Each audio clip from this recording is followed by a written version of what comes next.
मंडळी नमस्कार. मी डॉक्टर शिल्पा छाया शिवप्रसाद मोडेकर साळुंके आपल्या सगळ्यांचे कृषी दर्शन कार्यक्रमामध्ये मनपूर्वक स्वागत करते. मंडळी, अगदी सर्व दूर छान असा पाऊस झालेला आहे. आपल्या गोपालकांची आपल्या शेतकऱ्यांची लगबग सुरू आहे पेरणीची. काही ठिकाणी पाऊस कमी पडतोय, पण डेफिनेटली तो येणारच आहे. या शाश्वतीवरती आपल्या सगळा शेतकरी वर्ग कामाला लागलेला आहे. पण एक महत्त्वाची गोष्ट म्हणजे या सगळ्या शेतीच्या कामांमध्ये अगदी महत्त्वाचा असा घटक कुठला असेल तर तो म्हणजे आपलं पशुधन.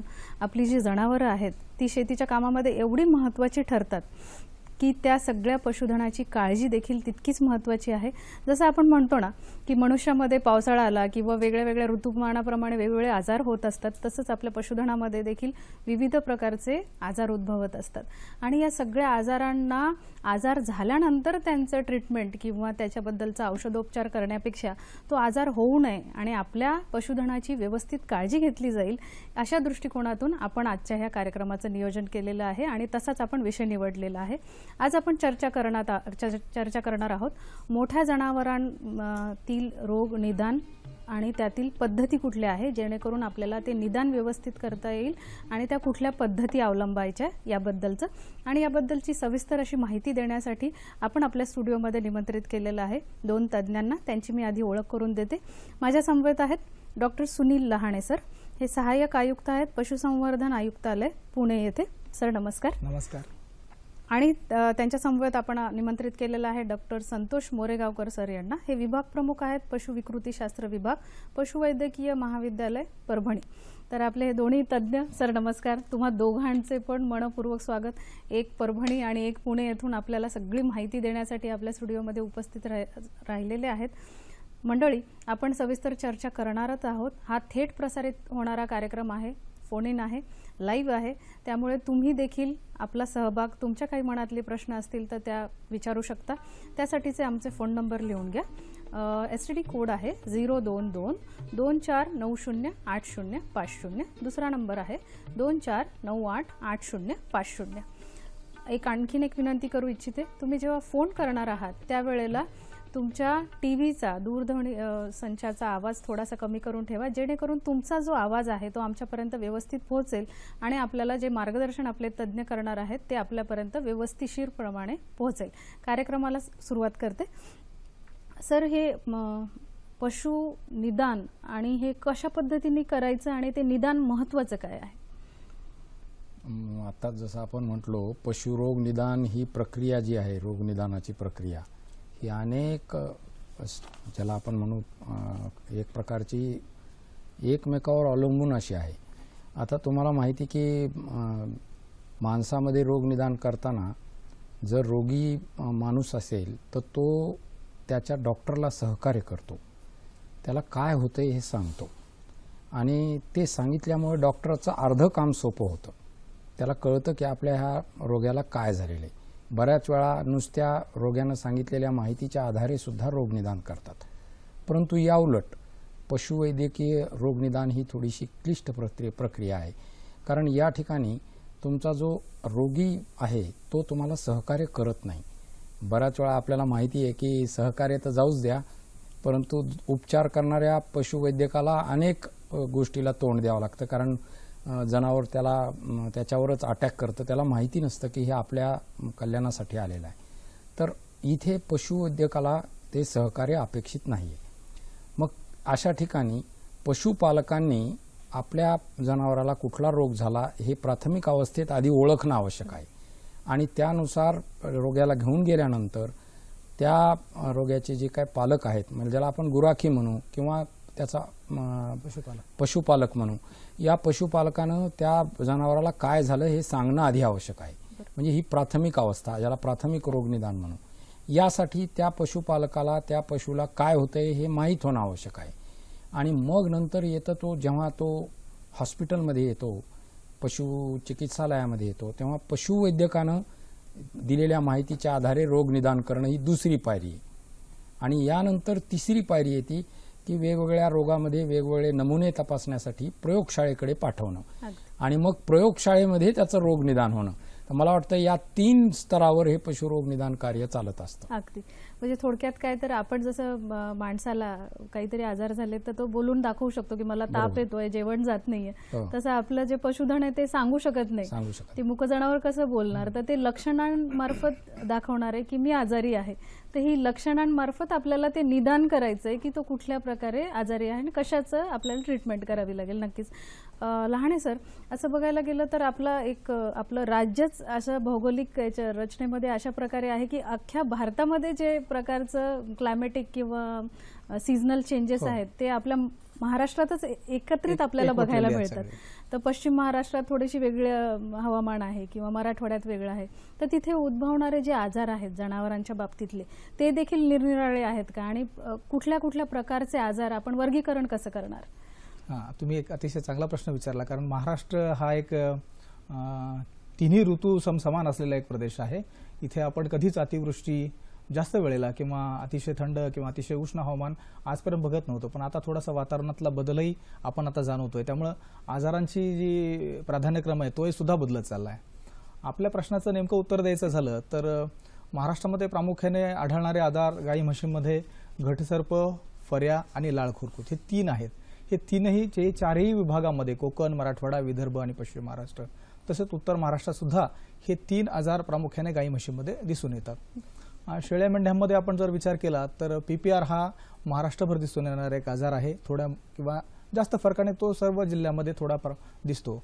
याच्यावर महाराष्ट्र शासनाकडून एक PPR निर्मूलन कार्यक्रम पण आपण घेतोय, त्यामुळे ह्याचे प्रादुर्भाव आता कमी दिसत आहेत. बरं सर, मी थोडंसं थांबवू का तुम्हाला? आपल्याला एक फोन आलेला आहे. दत्तात्रय लोखंडे बोलत आहे अहमदनगर येथून. नमस्कार. बोला. काय आहे बरं का मॅडम, ते कसं आहे या बारकाऱ्या कालवडी असतात ना, बारीक आपल्या वर्षाच्या 6 महिन्याच्या 2 कालवडी आहेत आमच्या. बर. तर ते काय होतं, किती तारा घाला त्यांना, पेट घाला, पण ती असं जास्त असं चांगल्या होतच नाही. आणि जादा पाणी पेले का, थोडं पाणी पेले का लाल मुताच्या त्या रक्तावणी मुताच्या. बरं बरं. हा, मग एवढाच प्रॉब्लेम आहे. 2च कालवडी आहेत आमच्या, दोन्हीला तशी सवय लागली. बरं. आणि ते चांगले व्यवस्थित होतच नाहीत. असंही खायला त्यांना थोडं हे चांगले होत नाही. त्यांना काय झालं असं मला हे सांगा. नक्की नक्की. दत्तात्रयजी धन्यवाद. सर काय बोलू इच्छिता? आता आपल्या सांगण्यावरून असं आहे की या कालवडींना कितीही चारा खाऊ घातला तरी त्यांचं अपेक्षित अशी वाढ होत नाही. मला आपल्याला असं सांगायचं आहे की 1 ते 1.5 वर्षानंतरच्या या कालवडींमध्ये वार्षिक आपल्याला जंत निर्मूलन कार्यक्रम राबवणं भाग आहे. आता या जंत निर्मूलन कार्यक्रम वर्षामध्ये 2 वेळेला राबवणं भाग आहे. मग जंत निर्मूलन जसं माणसाचं जंत निर्मूलनासाठी एखादी वर्षामध्ये गोळी दिली जाते, तशीच या ठिकाणी पशुवैद्यक जंत निर्मूलन औषधी 2 वेळेला देतात. या 2 वेळेला जर घेतल्या वर्षामध्ये तर त्याला अंतर्गत परोपजीवींची बाधा जी असते ती होणार नाही. आता मला तुम्हाला दुसरा त्याचा भाग जो तुम्ही सांगतायत की त्याला बऱ्याच वेळा लघवीमधून रक्त येतं, तर हे आंत्रपरोजीवीचं कारण आहे. तर याच्यामध्ये आदिजीवजन्य रोग जे आहेत, ज्याला आपण प्रोटोझोल डिसीजेस म्हणतो, हे असण्याची शक्यता नाकारता येत नाही. मग यासाठी आपल्याला रक्त तपासणी करून घेणं आवश्यक आहे. मग रक्त तपासणी करताना पशुवैद्यकीय प्रयोगशाळेमध्ये त्या रक्ताचा नमुना जेव्हा जातो तेव्हा त्याच्या रक्त काचपट्टिका तयार करून त्या काचपट्टिकेचा अभ्यास करून याचं निदान केलं जातं. आणि मग वेळीच उपचार केले तर हे जे रक्त जाणं आहे लघवीमधून हे कमी होऊ शकतं. एकंदर माझा तुम्हाला असा सल्ला राहील की तुम्ही जनावराचं सातत्यानं रक्त तपासणी करून घेणं आवश्यक आहे आणि जंत निर्मूलन कार्यक्रम राबवणं आवश्यक आहे. याचबरोबर निरनिराळ्या रोगांच्या लसी करून घेणंही आवश्यक आहे. तर मला वाटतं लसीकरणाचा मुद्दा एक खूप महत्त्वाचा आहे. आपण त्याच्याबद्दल सविस्तर चर्चा करूया. सर एक फोन घेते आधी, मग आपण परत बोलूया. अतुल शेंडे बोलत आहेत पुणे येथून. नमस्कार. हॅलो, नमस्कार. बोला. जळगाववरून अतुल शेंडे बोलतोय, इंदापूर तालुका. बोला. आम्ही गाय पालन करतो. तर बऱ्याच वेळेस असा प्रॉब्लेम येतो की गोचेड ताप जास्त प्रमाणात आढळतो, त्यामुळे गाया दगावतात आमच्या. तर त्याचा उपाय काय करता येईल? नक्की, धन्यवाद. गोचिड तापाबद्दलची आत्ताच मी जसं सांगितलं तसं हा गोचिड ताप गोचिडांपासून जनावरांना होतो. यालाही पुन्हा आदिजीवजन्य रोग जे आहेत तेच कारणीभूत आहेत, ज्याला प्रोटोझोल डिसीजेस म्हणतो. पुन्हा मी तेच सांगेल आपल्याला की त्या जनावराचा गोचिड ताप होण्याचं पहिलं कारण म्हणजे गोचिड होऊ द्यायला नाही पाहिजेत. हे झाले बाह्य परोपजीवी. या बाह्य परोपजीवीचं देखील आपल्याला नियंत्रण, नियमन आणि निर्मूलन तिन्ही करणं आवश्यक आहे. याच्यासाठी पुन्हा वर्षामध्ये 2 वेळेला हे पाहायला पाहिजे की त्याच्यावर बाह्य परोपजीवी होणार नाहीत, गोचिड होणार नाहीत. ही पहिली त्याची पायरी. दुसरी पायरी, जर आपल्याला शंका आली आहे की गोचिड ताप झालेलाच आहे तर मग अशा वेळी पुन्हा त्याचं रक्त घेणे आणि रक्त नमुने तपासणे. पुन्हा रक्त काचपट्टी करून जेव्हा त्याचं आपण निदान करू प्रयोगशाळेमध्ये तेव्हा तो गोचिड ताप होण्याचं मुख्य कारण कळेल. आदिजीवजन्य रोगच असतो आणि मग आदिजीवजन्य रोग झालेला असेल तर त्याचा वेळीच उपचार करून आपल्याला तो नियंत्रणात आणता येईल. मी तुम्हाला एकच सांगू इच्छितो की आपल्या नजीकच्या पशुवैद्यकाकडे आपण जाऊन त्याचा उपचार करून घेणं आवश्यक आहे जर गोचिड ताप असेल तर. कारण गोचिड ताप हा जीव घेणारा रोग आहे, नंतर आपलं जनावर दगावण्याची शक्यता असते. त्यामुळे ताबडतोब आपण नजीकच्या पशुवैद्यकाकडे जाणं. सर लहाने सर काय बोलू इच्छिता? दोन्ही प्रश्नांच्या अनुषंगाने मला असं सांगावं वाटतं की पहिल्या प्रश्नात सुद्धा सरांनी सांगितल्याप्रमाणे की आपल्या जनावरांच्या पोटामध्ये कृमी झाल्यामुळे अशा प्रकारचे वाढ खुंटण्याचे प्रकार दिसून येतात. यासाठी सरांनी वर्षातून 2 वेळेला जंत निर्मूलन करण्याचं सांगितलंय. तर मी पहिल्या प्रश्नाच्या अनुषंगाने त्यांना असं सांगेल की अशा प्रकारची जंत निर्मूलन औषधं आमच्या शासकीय सर्व पशुवैद्यकीय दवाखान्यांमध्ये महाराष्ट्रभर उपलब्ध असतात आणि तिथून हे आपण नाममात्र सेवा शुल्क देऊन ही वर्षातून 2 वेळेला घरी घेऊन तुम्ही स्वतः देऊ शकता पशुवैद्यकांच्या सल्ल्याने. आणि दुसऱ्या प्रश्नाच्या अनुषंगाने इंदापूरचं की हे जे हिमोप्रोटोझोन डिसीज सरळ जसे म्हणाले की रक्तामध्ये असणारे हे परोपजीवी असतात, तर ह्यासाठी सुद्धा तुम्ही नजीकच्या पशुवैद्यकीय दवाखान्यातून त्या रक्त काचपट्ट्या बनवून त्या विभागीय रोगान्वेषण प्रयोगशाळा तुम्ही इंदापूरला असल्यामुळे पुण्यात किंवा रोगान्वेषण विभाग पुणे औंधला जिथं आहे इथे तुम्ही पाठवून त्याचं निदान करून घेऊ शकता, जेणेकरून तुम्हाला खात्रीलायक उपचार तिथून करता येईल. आणि याच्या लसी सुद्धा बाजारात उपलब्ध असतात. त्या लसी जर देऊन घेतल्या तर 1 वर्ष 2 वर्ष त्याची प्रतिकारशक्ती सुद्धा राहते. संकरित जनावरांना आपण लसीकरण करून घेणं हे अतिशय चांगलं आहे. नक्कीच. आपल्याला आणखीन एक फोन आलेला आहे. कालिदास जी बोलत आहेत. नमस्कार, बोला. कालिदासजी, तुमच्या टीव्हीचा आवाज आधी कमी करा आणि तुमचा जो प्रश्न आहे तो थेट विचार. बोला. केलाय सर. लाळ, खरकूत आणि फाऱ्या हे 3 रोग कोणत्या ऋतूमध्ये येतात? नक्कीच. खूप महत्वाचा प्रश्न त्यांनी विचारला. काय बोलू इच्छिता सर? लाळ खुरकुताबद्दल कालिदास तुम्ही हा अतिशय चांगला प्रश्न विचारला. पण लाळ खुरकूत आणि घटसर्पासोबत फऱ्या सुद्धा महत्वाचा आजार आहे. तर ह्यातले 2 महत्वाचे जे घटसर्प आणि फऱ्या हे पावसाळ्याच्या सुरुवातीला येणारे आजार आहेत. तर लाळ खुरकूत हा साधारणतः दिवाळीच्या वेळेला हिवाळ्यात येणारा आजार आहे. आणि मी तुम्हाला आनंदाने सांगू इच्छितो की ह्या 3ही आजारांसाठी सर्व शासकीय दवाखान्यामध्ये लसी उपलब्ध असतात. घटसर्प आणि फऱ्यासाठी आपण प्री मान्सून ज्याला आपण म्हणतो की पाऊस सुरू होण्याच्या अगोदर मे महिन्यामध्ये तुम्ही त्याचं लसीकरण करून घेतलं पाहिजे. आणि लाळ खुरकूतसाठी एक भारत सरकारचा एक कार्यक्रम आपण महाराष्ट्रात राबवत असतो, लाळ खुरकूत रोगमुक्त पट्टा निर्माण करणे. ह्याच्या अंतर्गत आपण वर्षातून 2 वेळेला सर्व गोधन आणि म्हैसवर्गीय जनावरांचं, राज्यातल्या 2 कोटी जनावरांचं लसीकरण आपण वर्षातून 2दा करत असतो. त्यामुळे साधारणतः जानेवारी-फेब्रुवारीच्या पहिल्या आणि शेवटच्या आठवड्यामध्ये आणि ऑगस्ट-सप्टेंबर ह्या 2 वेळेला लाळ खुरकूत लसीकरण तुम्ही करून घेऊ शकता. आणि हे 3ही अतिशय महत्वाचे आणि आर्थिकदृष्ट्या महत्वाचे आजार आहेत, जेणेकरून पशुपालकांचं आर्थिकदृष्ट्या त्याचं खूप नुकसान होत असतं. नक्कीच.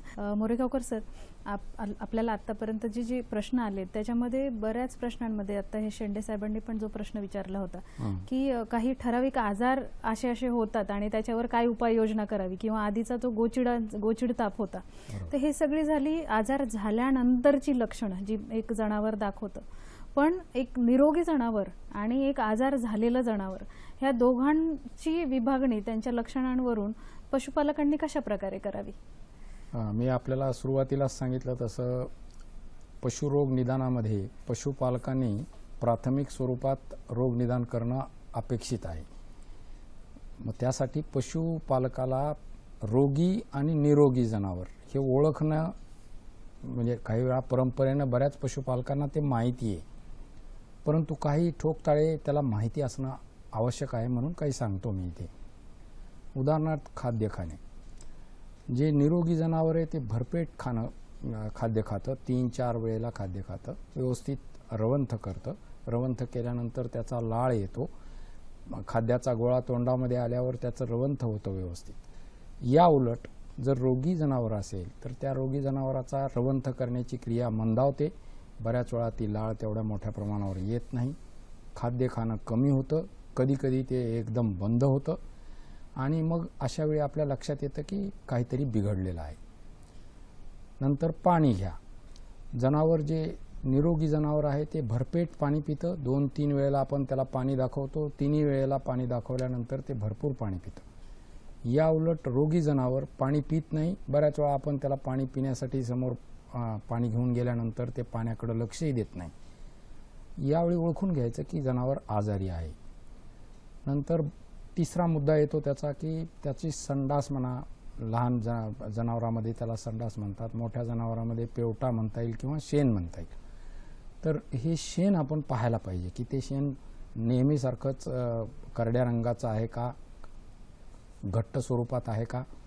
जेव्हा जनावराला हागवण लागते तेव्हा हे शेण पातळ स्वरूपात असतं, शेणाला वास येत असतो आणि मोठ्या प्रमाणावर शेण टाकण्याचं प्रमाण वाढलेलं असतं. या उलट कधीकधी या शेणामध्ये तुम्हाला आंत्रपरोपजीवी जे आहेत ते पण त्याची तुकडे किंवा मोठमोठ्या प्रमाणावर जंत देखील शेणामध्ये दिसू शकतात. म्हणजे कुठेतरी जर असा आजार झाल्यानंतरची जी लक्षणं आहे ती ह्या सगळ्या म्हणजे त्याच्या शेणा वाटे किंवा लाळे वाटे किंवा लघवी वाटे, जसं एक रक्तयुक्त मिश्रित लघवी होते म्हणून सांगितले. पण आता जसं एक आपल्याला एक फोन आलेला होता की फऱ्या आणि घटसर्प हे अगदी महत्त्वाचे असे 2 आजारांबद्दल ते प्रेक्षकांनी आपल्याला फोन केलेला होता. तर अशा ह्या आजारामध्ये प्रकर्षाने कुठल्या प्रकारची लक्षणं दिसतात आणि ती कशी ओळखावी आपल्या पशुपालकांनी, याबद्दल लहाने सर आपल्याला काही सांगू इच्छिता का? हो नक्कीच. कारण मी आताच तुम्हाला सांगितलं की हे दोनही आजार आपण जे सांगितले घटसर्प आणि फऱ्या, हे दोनही आजार आर्थिकदृष्ट्या अतिशय महत्त्वाचे आजार आहेत आणि पावसाळ्याच्या सुरुवातीला हे आजारांचा प्रादुर्भाव आपल्याला दिसत असतो. म्हणून याचं लसीकरण आपण प्री मान्सून करत असतो. ह्यातले महत्त्वाचा घटसर्प आणि फऱ्यातला फरक हा आहे की घटसर्प हा आजार अतिशय झटक्यात जनावरांना होतो. गावामध्ये घटसर्पाची लागण होत असताना शक्यतो म्हशीच्या पारड्यांना सुरुवातीला लागण होते, त्या अचानक दगावायला लागतात आणि त्यानंतर मग हळूहळू मोठ्या मशीनमध्ये, रेड्यांमध्ये आणि मग नंतर गोवर्गाकडे याची हालचाल सुरू होते. पण ह्या आजारामध्ये अतिशय तडपातडपी मृत्यू होत असल्यामुळे ह्याच्याविषयी ग्रामीण भागामध्ये बऱ्याच अंधश्रद्धा आहेत. सर आपल्याला हा प्रश्न ना जरा सविस्तरच चर्चा करावी लागेल याबद्दलची. आता एक फोन आलेला आहे, ती मी आधी घेते. अरुण पालवे बोलत आहेत अहमदनगर येथून. नमस्कार, बोला बोला पालवेजी. हा नमस्कार मॅडम. माझी 2 कारोडी येतात. एक 10 महिन्यात लागली होती, ती आजारी पडते जास्त, आणि दुसरी आता वेळेला आहे, ती 12 महिन्यात लागली होती. बर, तर आजारी का पडते? आजार म्हणजे काही ठराविक असा आजार लक्षणे दाखवते का ती? हो, काचेचे आजार होते त्यांना आणि जास्त म्हणजे हे जास्त वेळेस आजारी पडते, ताप येते. ओके, ठीक आहे, धन्यवाद पालवेजी. सर आपण या प्रश्नाकडे येणारच आहोत स्तनाच्या. आता आपण घटसर्पाचे आणि फऱ्याचे जे लक्षणं आहेत ते आपण सांगत होतात आणि ते दाखवू शकता का आपल्या प्रेक्षकांना? आहे ना, काही स्लाइड्स आहेत अतिशय. याच्यामध्ये आपण बघू शकता की मी अगोदर सांगितल्याप्रमाणे ह्या रोगाची लागण म्हैस वर्गामध्ये सुरुवातीला सुरू होते गावामध्ये आणि बऱ्याच म्हशींचा मृत्यू झाल्यामुळे लागण झाल्यानंतर गो वर्गात ह्याची लागण होते. यातलं सर्वात महत्त्वाचं लक्षण म्हणजे ह्या म्हशींच्या गळ्यावरती सूज येते आणि म्हशींच्या तोंडातून घरघर असा आवाज येतो. बऱ्याच वेळेला हा आवाज इतका मोठा असतो की आजूबाजूची शेजारी लोक झोपू शकत नाहीत. आणि याच्यात मी आत्ताच सांगितलं की इतक्या तडपातडपी याचा मृत्यू होतो म्हशींचा की संध्याकाळी दूध काढलेली म्हैस सकाळी मरून पडलेली दिसते. म्हणून लोकांना असं वाटतं की हा एक देवाचं कोप आहे की काय. पण मी पशुपालकांना ह्या कार्यक्रमाच्या मार्फत असं सांगू इच्छितो की हा देवाचा कोप वगैरे काही नसून हा घटसर्प पशुरल नावाच्या जीवाणूंपासून होतो आणि हे झपाट्याने वाढणारे असल्यामुळे याच्यात जनावरांचा मृत्यू तात्काळ होत असतो. त्यामुळे लसीकरण करणं ह्याच्यामध्ये फार अतिशय महत्त्वाची गोष्ट आहे. या उलट फऱ्यामध्ये जर आपण पाहाल तर थोडासा याच्यामध्ये बदल असा आहे की फऱ्या हा आजार सुद्धा पावसाच्या सुरुवातीला होतो, परंतु ह्या आजारामध्ये मात्र गोवर्गात त्याची लागण सुरुवातीला सुरू होते. म्हणजे गायीची कालवडी किंवा गोऱ्यांना याची लागण होती, त्यांच्यामध्ये प्रादुर्भाव झाल्यानंतर मग कधी कधी तो म्हैस वर्गात पण येतो. ह्याच्यात प्रामुख्याने मागच्या पायावरच्या मांडीवरती सूज येते आणि याच्यावर आपण जर हात फिरवला तर असा करकर असा आवाज येतो. ह्याच्यातही जनावरांच्या मरणाचं मृत्यूचं जे असतं प्रमाण अतिशय जास्त असतं. ह्यात सुद्धा आपण लसीकरण करून घेणे. या स्लाइडमध्ये आपण बघू शकता की त्याला आपण छेद दिल्यानंतर त्या मांडीला अशा पद्धतीनं त्याच्यातून गॅसचे बबल निघतात बाहेर, तो वायू निघतोय आणि ह्याचं सुद्धा लसीकरण करून घेणं अतिशय महत्वाचं आहे. खूप महत्वाचं या 2 आजारांचं. नक्कीच. मोरेगावकर सर, आता आपल्याला जो फोन आलेला होता त्याच्यामध्ये त्यांनी वारंवार आजारी पडते असे काही लक्षणं दाखवले. त्यातल्या त्यात स्तनाचा जो भाग आहे तो सुजतो वगैरे अशी लक्षणं त्यांनी त्यांच्या प्राण्यामध्ये बघितलेले आहेत. तर आपण काय बोलू इच्छिता याबद्दल? बरोबर आहे. त्यांनी 2 गोष्टी सांगितल्या. एक तर जनावराला ताप येते आणि दुसरी गोष्ट जनावराची कास जी आहे ती सुजते. ताप येणं आणि कास सुजणं या दोन्ही गोष्टीचा जर विचार केला, सांगड घातली, तर आपल्या लक्षात येईल की त्याला कासदाह असण्याची शक्यता आहे. कास म्हणू किंवा त्याचं टीट म्हणू, ज्याला आपण स्तन म्हणता येईल, तर या दोन्हीचा कुठंतरी त्याला इन्फेक्शन झालेलं आहे, रोग झालेला आहे. हे तपासण्यासाठी मला वाटतं त्यांनी सहज करण्यासारखं एक सांगतो की कासेला किंवा त्याच्या सडाला हात लावल्याबरोबर जर जनावर हात लावू देत नसेल, लाथ मारत असेल, त्याच्यानंतर त्या सड किंवा त्याचं कास जी आहे ती गरम झालेली असेल आणि जेव्हा काही 1-2-4 थेंब त्याचे दूध जर काढलं तर या दुधामध्ये जर आपल्याला जाणवलं की त्याच्या गुठळ्या होत आहेत, दूध पातळ नाही आहे, घट्ट आहे एकदम, दुधाला काही वास येतोय, असं काही जर जाणवलं तर मला वाटतं नजीकच्या पुन्हा प्रयोगशाळेकडे जाणं आवश्यक आहे. दूध तपासणी करून घेणं आवश्यक आहे. आणि ताप येतोय याचा अर्थ काहीतरी त्याला बॅक्टेरियल इन्फेक्शन झालेलं आहे, म्हणून पुन्हा रक्त किंवा काचपट्टी तपासणी करून घेणं आवश्यक आहे. आणि रोग निदान झाल्यानंतर लगेच रोगोपचार करून आपल्याला त्यावर नियंत्रण मिळवता येणं म्हणजे शक्य आहे. कुठेतरी आपण ह्या सगळ्या आजारांबद्दलचं जेव्हा चर्चा करतोय त्याच्यात प्रकर्षाने एक गोष्ट जाणवतीये की काही आजार असे आहेत की जीवाणूंमुळे ज्यांची लागण होते आणि काही विषाणूंमुळे होते. तर हे जीवाणू आणि विषाणूंप्रमाणे त्यांची ट्रीटमेंट किंवा त्याचा औषधोपचार अवलंबला जातो. ह्याच्यात मी एक अजून थोडंसं सांगू इच्छितो पशुपालकांना की स्तनदाह होण्याचं प्रमुख कारण जे आहे की आपण जेव्हा दूध काढतो जनावरांचं, म्हशीचं, गाईचं, तर त्याच्यानंतर जनावरांची सडाची छिद्र जी आहेत ती बराच काळ उघडी असतात. काही जनावरांमध्ये 10 मिनिटं पासून ते तासाभरापर्यंत उघडी असतात. आणि ह्या वेळेला जर जनावरांच्या कासेचा संपर्क मलमूत्राशी झाला किंवा खाली जर गोठ्यामध्ये घाण पडलेली त्याच्याशी झाला तर ह्या गोठ्यामधले ज्या घाणीमधले जंतू आहेत, जीवाणू, हे लगेच प्रवेश करतात आणि आतमध्ये जाऊन त्यांना दगडी किंवा स्तनदाह होण्याची शक्यता असते. म्हणून आपला गोठा अतिशय स्वच्छ ठेवणं गरजेचं आहे. त्यासोबत दूध काढल्यानंतर ते चारही सडं जी आहेत ती पोटॅशियम परमॅंगनेट म्हणा किंवा आयोडीनच्या डायल्युटेड द्रावणामध्ये जर तुम्ही बुडवली तर असं जनावर खाली बसलं तर त्याला स्तनदाह होण्याची शक्यता ही अतिशय कमी असणार आहे. आणि स्तनदाह हा असा आजार आहे की त्याच्यावरती एकदा झाल्यानंतर उपचार हा अतिशय कठीण असतो किंवा तो शक्य सुद्धा होत नाही. म्हणून पशुपालकांनी अशा जनावरांना गोठा स्वच्छ ठेवणे आणि सड जे आहेत प्रतिबंध कुठेतरी महत्वाचा आहे. आणि यांनी आता सांगितलं तसं तो तीव्र स्वरूपाचा स्तनदाह असण्याची शक्यता आहे, जो निदान कमीत कमी तुम्ही औषधोपचार केला तर बरा होईल.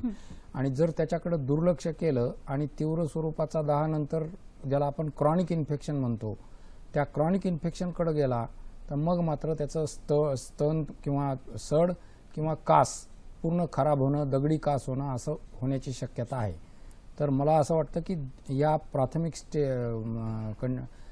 स्थितीमध्येच ताबडतोब जर उपचार करून घेतला तर जास्त चांगलं होईल. म्हणजे कुठेतरी आपण सगळ्या जे आता नवीनच काही पशुपालक असतील ज्यांनी नवीनच गाई किंवा म्हशी विकत घेतलेल्या असतील, कालवड आता झालीये म्हणतायत, तर ते कुणीतरी विकत घेणार आहे, तर त्यांच्यासाठीच आता आपण नवीन कालवड आणलीये बाबा, आता ती आपल्याला नियोजन करायचंय की तिने उत्पादन छान द्यावं, तिला होणारी पिल्लं चांगली सुदृढ असावी किंवा तिच्यापासून मिळणारं दूध उत्पादन चांगलं व्हावं, याच्यासाठीचं जर नियोजनच करायचं म्हटलं तर प्रतिबंध व्हावा या सगळ्या आजारांना, यासाठी काय मार्ग आपल्याला अवलंबता येईल, काय सांगू इच्छिता सर? प्रतिबंधासाठी मी आताच सांगितलं की सगळ्यात महत्त्वाचं म्हणजे उपचारापेक्षा प्रतिबंध बरा, असं इंग्लिशमध्ये पण मराठीत पण म्हणतो आपण. तर याच्यामध्ये लसीकरण हा एकमेव उपाय मी पशुपालकांना सुचवू इच्छितो, कारण त्याच्याशिवाय आपण कुठल्याही आजारांना आपण दूर ठेवू शकत नाही. लसीकरणासोबत आता मोरेगावकर सरांनी सांगितल्याप्रमाणे आपण वर्षातून 2 वेळेला अशा जनावरांचं जे कृमीनाशक जे आहे त्याला देऊन जंत निर्मूलन करणं गरजेचं आहे. याचं कारण असं आहे मॅडम की जोपर्यंत आपण हे कृमी नाश करत नाहीत किंवा गोचीड गोमाशांची काळजी घेत नाही किंवा त्यांना जनावरांच्या अंगावरून दूर करत नाही, तोपर्यंत लसीकरण सुद्धा प्रभावीपणे काम करत नाही. त्यामुळे लसीकरणाचा उपाय होण्यासाठी 2 वेळेला जंत निर्मूलन, पावसाळ्याच्या अगोदर घटसर्प फर्या दिवाळीमध्ये लाळखुरकूत, हे 3 जर आपण करून घेतले तर निश्चितच आपली जनावरं सुदृढ राहतील. आपण म्हटल्याप्रमाणे उत्पादन खूप सारं होईल, ते आपल्या गावात आपल्या स्वतःला वापरता येईल आणि आपण निर्यात सुद्धा करू शकतो आणि ते केली पाहिजे. जो येणाऱ्या आधुनिक काळामध्ये आधुनिक भारतात आपण जे पाहतोय ती म्हणजे आपली ही पशुजन्य वाटचाल उत्पादनं खूप महत्त्वाची ही अशा आपल्याला निर्यात पद्धतीने करायची होणं. अशी व्हायला हवी. एक फोन आलेला आहे. रमेश शिरगिरे बोलत आहेत नांदेड येथून. नमस्कार, बोला बोला रमेशजी. हा नमस्कार मॅडम. ते पालक आहे. रमेशजी हॅलो. हां बोल. हा मी पशुपालक आहे. तर ते आमच्याकडे म्हशी आहेत मुरा, तर ते मांजावर राहत नाहीत मॅडम. बर, काय किती वर्ष वय आहे तिचं? मॅडम माझं वय आहे 35. नाही रमेशजी तुमचं नाही, त्या मुरा म्हशीचं वय किती आहे? कधी विकत घेतली तुम्ही? ते 2 वर्ष घेतलं मॅडम. ते माझ्यावर येत नाही. बर, नक्कीच.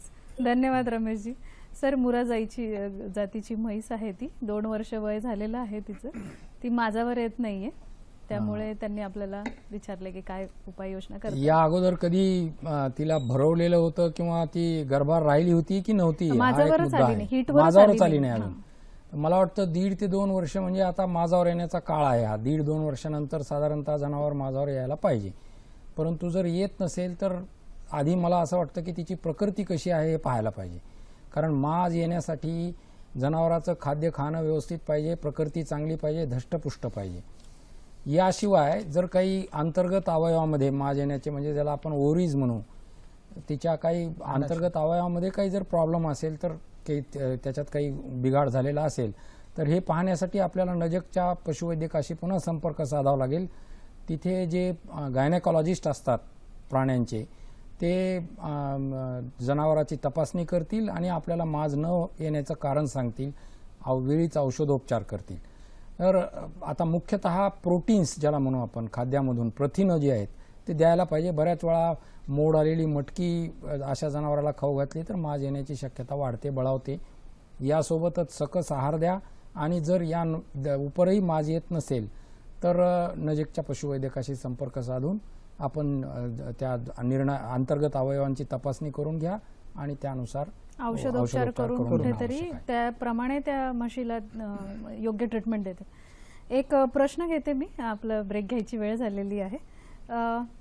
Hello hello. हां गाय खेचते ना ज्यावेळेस. हॅलो. गाय खेचल्यानंतर खेचते ना. हॅलो. गाय खेचल्यानंतर ती फुगल्यासारखी होते आणि पोट उडत असतं. बर, प्रश्न काय आहे तुमचा? अहो गाय खेचते म्हणजे चारा जर असं चारा खाद्य गपागप जर खाणं जास्त पोट फुगल्याचं लक्षण दाखवते ती, त्याच्याबद्दलचा उपचार आणि उपाय आपल्याला हवा. नक्कीच. त्यांनी ब्लोट, आपण हा जो आपल्या वेटरनरी लँग्वेज मध्ये ज्याला ब्लोट म्हणतो, ते पोटफुगीच्या आजाराबद्दल त्यांचा प्रश्न होता. आपण काय मार्गदर्शन करू इच्छिता?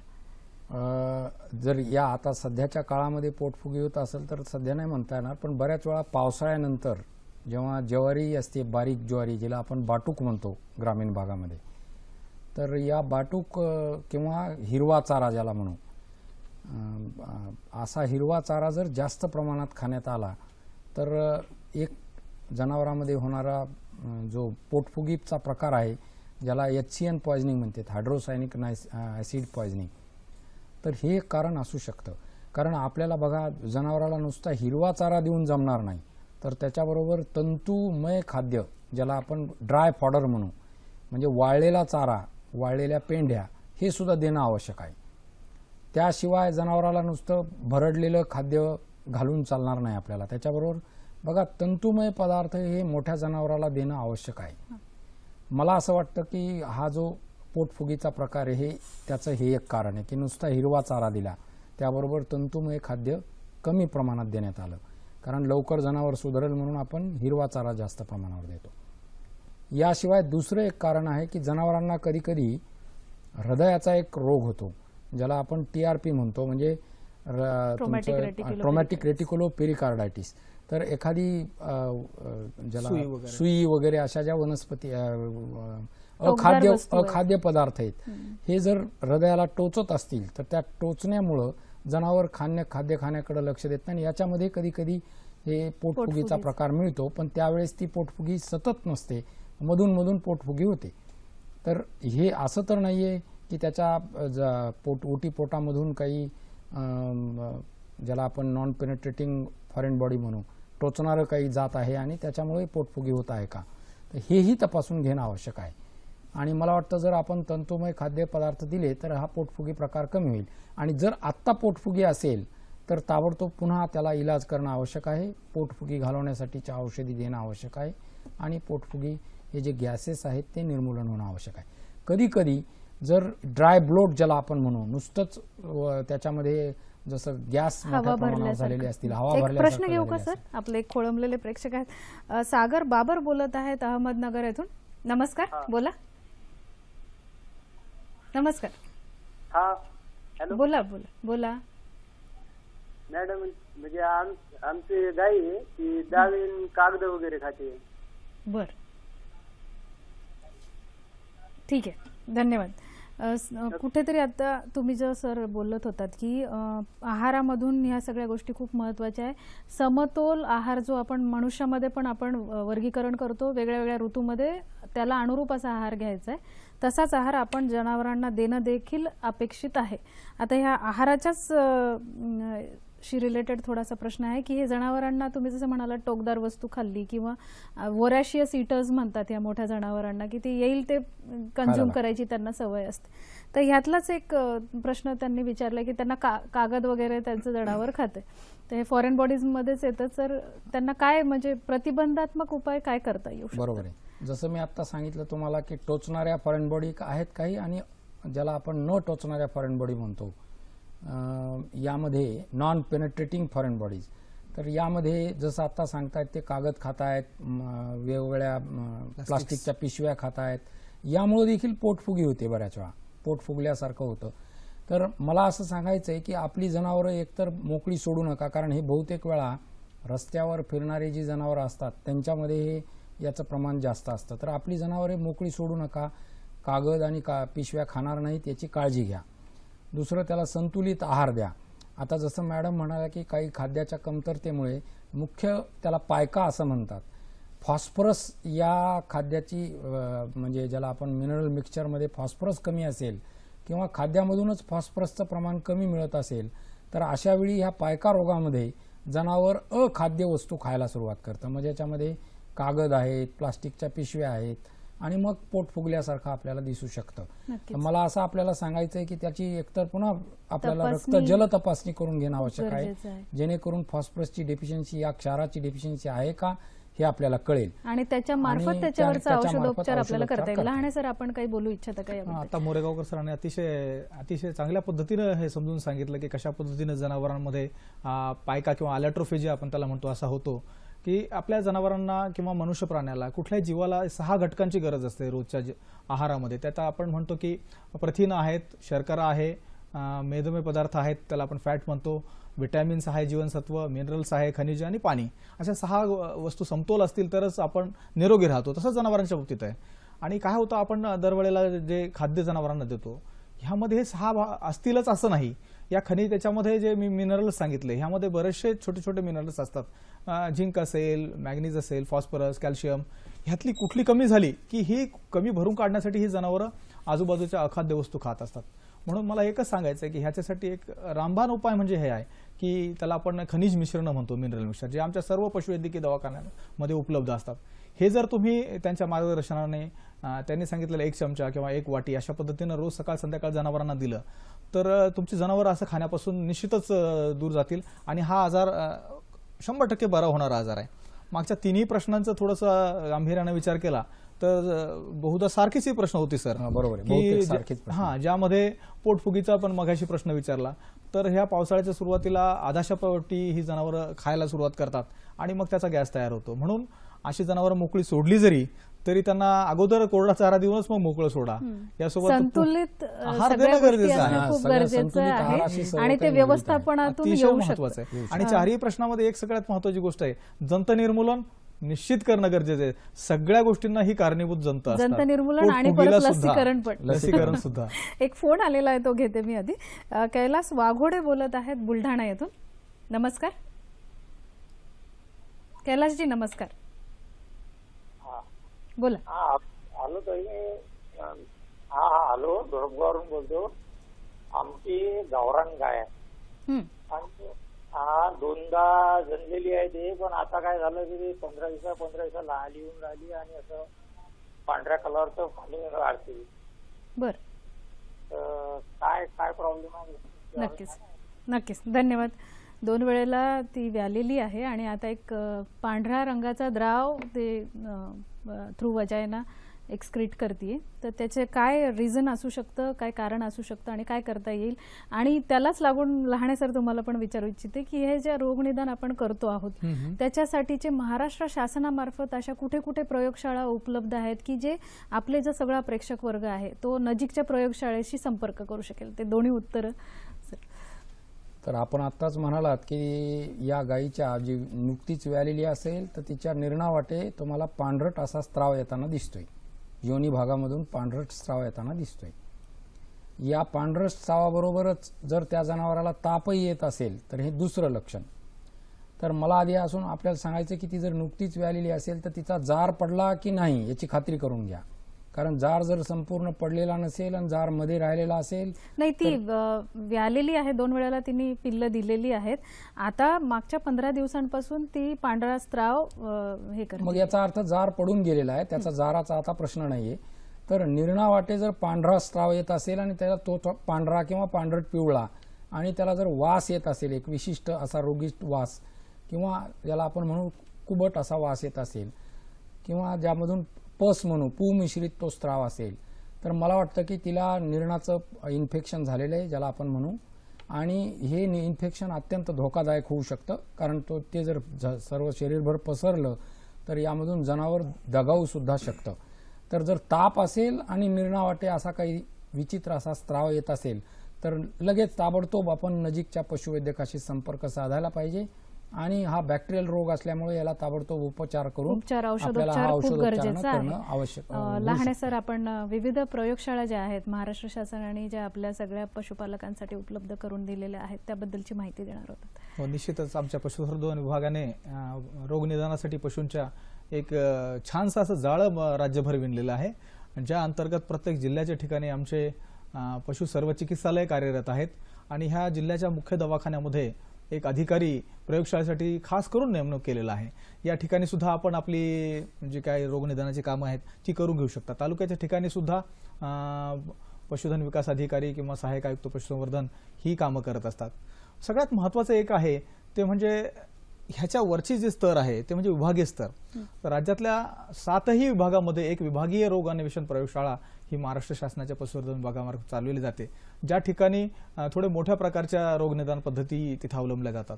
आणि यासोबत अतिशय अभिमानानं सांगू इच्छितो की राज्याची जी राज्यस्तरावरील प्रयोगशाळा आहे, जिला आम्ही रोग अन्वेषण विभाग असं म्हणतो, ही पुणे येथे कार्यरत आहे. आणि ह्या प्रयोगशाळेला भारत सरकारने पश्चिम विभागासाठीची रोगनिदान प्रयोगशाळा म्हणून सुद्धा दर्जा दिलेला आहे. या ठिकाणी अतिशय महत्वाची रोगनिदान आपण 7 राज्यांची, पश्चिम विभागातल्या 7 राज्यांची रोगनिदान आपण करत असतो. त्यामुळे पशुपालकांनी ह्या सगळ्या गोष्टींचा अतिशय उपयोग करून त्वरित रोगनिदान, अचूक रोगनिदान करणं गरजेचं आहे, जेणेकरून आपले पशु जे आहेत ते निरोगी राहतील आणि भरघोस उत्पादन आपल्याला देऊ शकतील आणि भविष्यात त्या परत वारंवार त्या सगळ्या आजारांची पासून आपली मुक्तता होईल. नक्कीच. मी याच्यामध्ये एकच अजून सांगू इच्छितो की लहाने साहेबांनी जसं सांगितलं तसं पुण्यामध्ये पश्चिम विभागीय पशुरोग निदान प्रयोगशाळा आहे. याशिवाय पशुपालकांना माझं आव्हान आहे की त्यांच्या प्रत्येक विभागामध्ये एक पशुवैद्यकीय महाविद्यालय आहे. या पशुवैद्यकीय महाविद्यालयाशी आपण संपर्क साधावा. या प्रत्येक पशुवैद्यकीय महाविद्यालयामध्ये वेगवेगळ्या रोगनिदान प्रयोगशाळा उपलब्ध आहेत, ज्या ठिकाणी रोगनिदानाचं कार्य अखंडपणे चालू आहे. आपण नजीकच्या आपल्या पशुवैद्यकीय महाविद्यालयाशी संपर्क साधा आणि वेळीच रोग निदान करा आणि भविष्यात होणारा फार मोठा तोटा टाळा, असं मी एवढं सांगू शकतो. अगदी म्हणजे दोघांनी खूप महत्त्वाची अशी माहिती दिली. त्यांनी सांगितले की महाराष्ट्र शासनाने असं व्यवस्थितशीर असं जाळं विणलेलं आहे प्रयोगशाळेचं.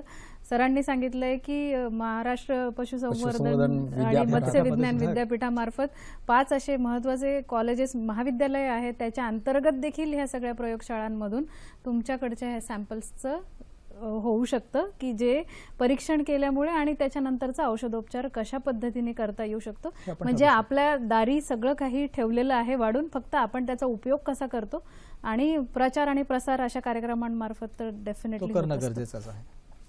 मोरेगावकर सर, मला फक्त थोडक्यात एक सांगा की ह्या सगळ्या प्रयोगशाळांमध्ये महत्त्वाच्या अशा कुठल्या गोष्टींचं परीक्षण केलं जातं थोडक्यात?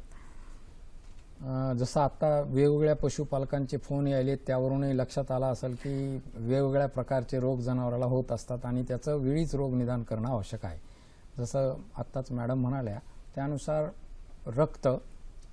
रक्तजल, लघवी, संडास किंवा शेण, दूध याची तपासणी करणं आवश्यक आहे. याशिवाय निरनिराळे स्त्राव आहेत. जसं आत्ता एका पशुपालकानं सांगितलं की तिच्या निर्णामधून एक विशिष्ट स्त्राव येतोय, तर हा स्त्राव, असे जे स्त्राव आहेत, नाकामधून येणारे स्त्राव, निर्णामधून येणारे स्त्राव, या स्त्रावांचा सुद्धा अभ्यास करून आपल्याला रोग निदान करता येईल. नक्कीच. म्हणजे ह्या सगळ्या गोष्टींचं परीक्षण आपल्याला अटकाव करण्यासाठी, विविध आजारांना प्रतिबंधात्मक उपाययोजना करण्यासाठी आणि एखादा आजार झाला असेल तर तो इतर आपलं जे पशुधन आहे त्यांच्यामध्ये विविध संसर्गजन्य जे आजार आहेत ते पसरू नये, या सगळ्या गोष्टींसाठी या प्रयोगशाळा खूप महत्त्वाच्या आहे.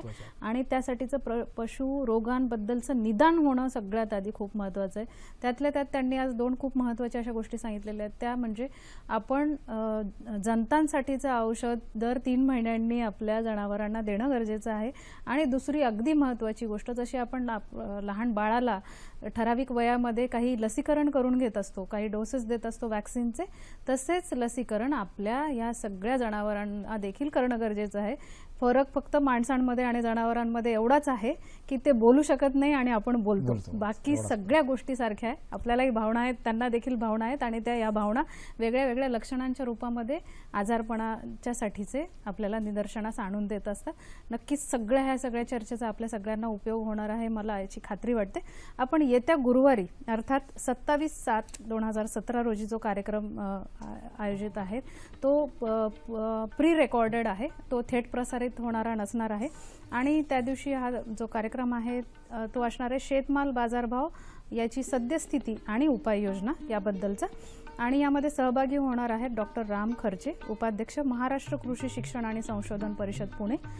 दुसरे तज्ज्ञ जे असतील शिवाजीराव पाटील, जे प्रगतिशील शेतकरी आहेत आणि नेते आहेत शेतकरी संघटनेचे, तालुका निलंगा, जिल्हा लातूर.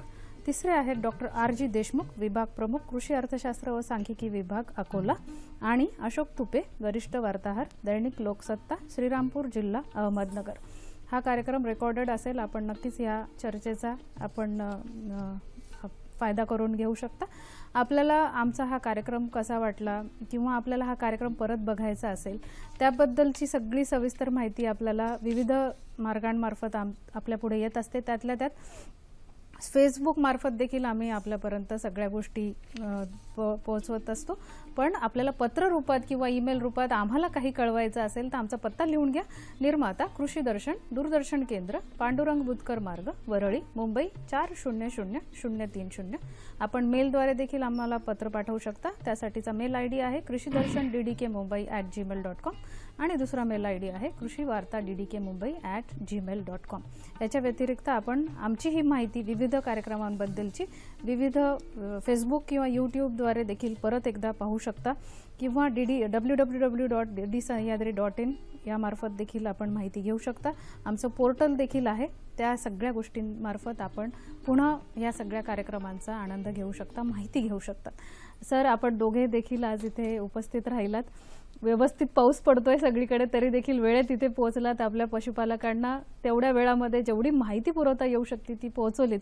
त्याबद्दल मी सगळ्यांमार्फत आपल्या दोघांचे खूप आभार मानते. नमस्कार.